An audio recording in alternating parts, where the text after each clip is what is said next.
الرحیم مسئلہ خلافت پر اہل تشیع کا دعویٰ اور ان کے مشہور شبہات ذکر کیے گئے۔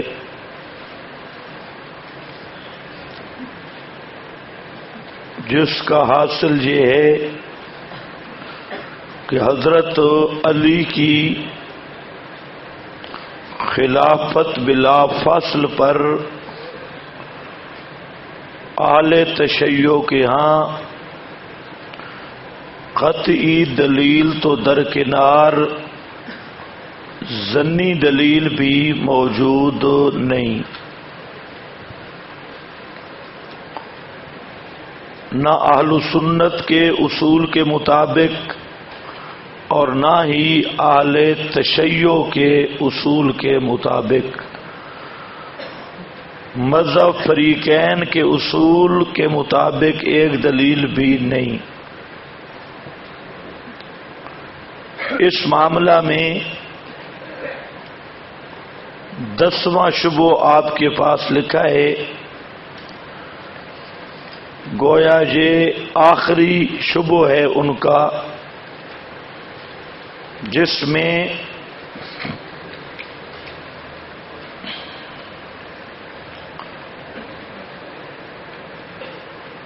انہوں نے کہا کہ سب سے پہلے اسلام حضرت علی نے لایا، تو جو سابق بالاسلام بالایمان ہے وہی احق بالخلافت ہے، احق بالخلافہ۔ تو اس پر بھی یہی کہا جا سکتا ہے کہ پہلی بات تو یہ ہے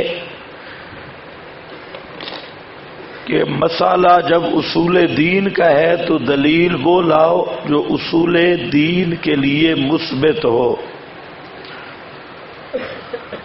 یہ جو ہے حضرت علی کا اول مومن ہونا،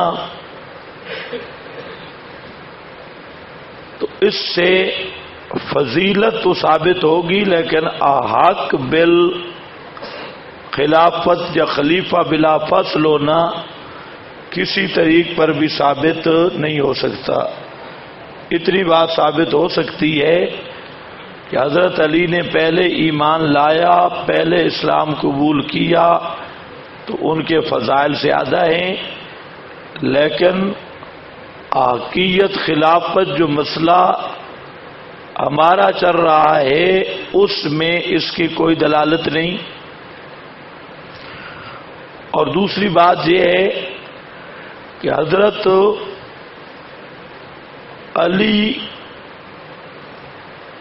پہلے مومن ہیں یا حضرت صدیق پہلے مومن ہیں یا حضرت خدیجہ الکبریٰ پہلی مومنہ ہیں، تو یہ بحث شیعہ سنی کے درمیان جاری ہو ہی نہیں سکتی، کیونکہ اہل تشیع کے ہاں تو امام معصوم ہوتا ہے، امامت سے پہلے بھی اور بعد میں بھی۔ تو حضرت علی جب کافر تھے ہی نہیں تو ایمان لانے کا تو مطلب ہی نہیں ہے، وہ تو پہلے ہی مومن تھے۔ جب پہلے مومن تھے تو سبقت بالایمان، یعنی آپ کی تصدیق کرنے میں سبقت کرنے والی یہ بات اہل تشیع اور اہل سنت کے درمیان اس لیے نہیں بنتی کہ ان کے نزدیک علی تو پہلے مومن ہیں، تو پھر سب سے پہلے ایمان لانے والے ابو بکر ہی ہیں۔ اور اہل سنت کے اصول کے مطابق بھی، کیوں کہ علی نابالغ تھے، 6 سال کے بچے، اور حضرت صدیق اکبر کی عمر 38 سال 39 سال تھی، تو جیسے اہل تشیع کے اصول کے مطابق حضرت علی کا ایمان لے آنا نہیں بنتا، اسی طرح اہل سنت کے نزدیک بھی وہ ابھی تک مکلف ہی نہیں ہے۔ حضرت علی ایمان کے مکلف نہیں، نابالغ بچے ہیں، تب بھی ایمان ابو بکر کا پہلے معتبر ہوگا ایمان لے آنا۔ تیسری بات یہ ہے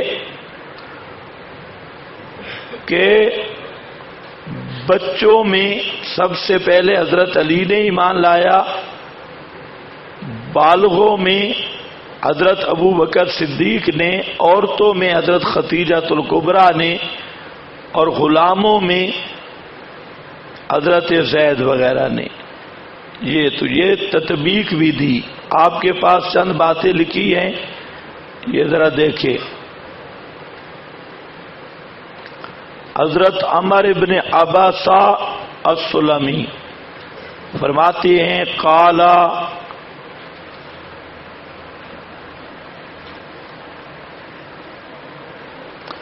اتیت رسول اللہ صلی اللہ علیہ وسلم وہو نازل بعکاظ، میں آیا رسول اللہ صلی اللہ علیہ وسلم کے پاس اور وہ عکاظ کے بازار میں تشریف فرما تھے۔ فقلت یا رسول اللہ، میں نے عرض کی اللہ کے رسول، مما کا فی ھذا الامر، کون آدمی ہیں آپ کے ساتھ اس دعوت پر؟ قال رجلان، آپ نے فرمایا دو مرد، ابو بکر و بلال، ایک ابو بکر ہے اور ایک بلال۔ فاسلمت عند ذلک، میں بھی اس وقت مسلمان ہو گیا۔ عمر ابن عباسہ کہتی ہیں اور میں نے دیکھا اپنے آپ کو رابع الاسلام، اسلام کا چوتھا آدمی۔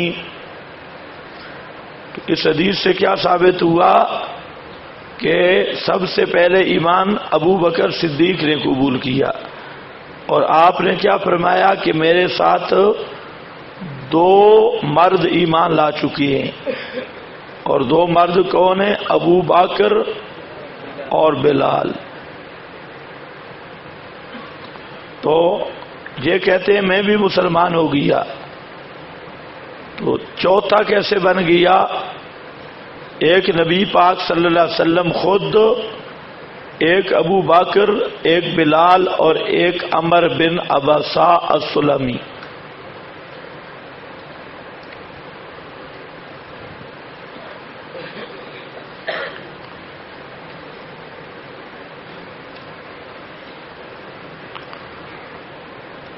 اس کے بعد دوسری روایت بھی یہی آ رہی ہے کہ اتیت رسول اللہ صلی اللہ علیہ وسلم۔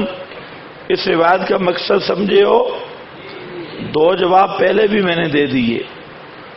تیسرے جواب کے طور پر کہ ابو بکر صدیق اسبق بالایمان ہے، اسبق بالایمان۔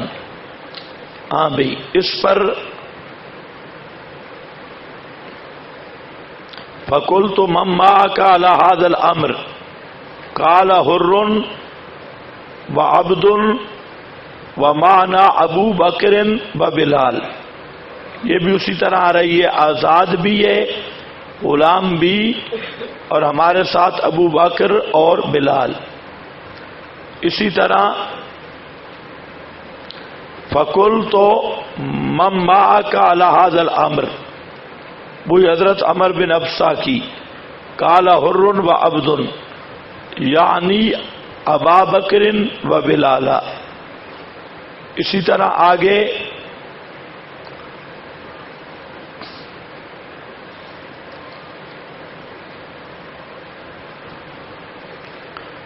یہ حضرت سعد ہیں اور حضرت عمر ابن عباسہ، تو بہرحال یہ ایک ایسا شبہ ہے جس کی کوئی جان نہیں، اس لیے اب ذرا دیکھو، یہاں تک اہل تشیع کے جو شبہات تھے اس کا ہم نے جواب دیا۔ اب خلافت کا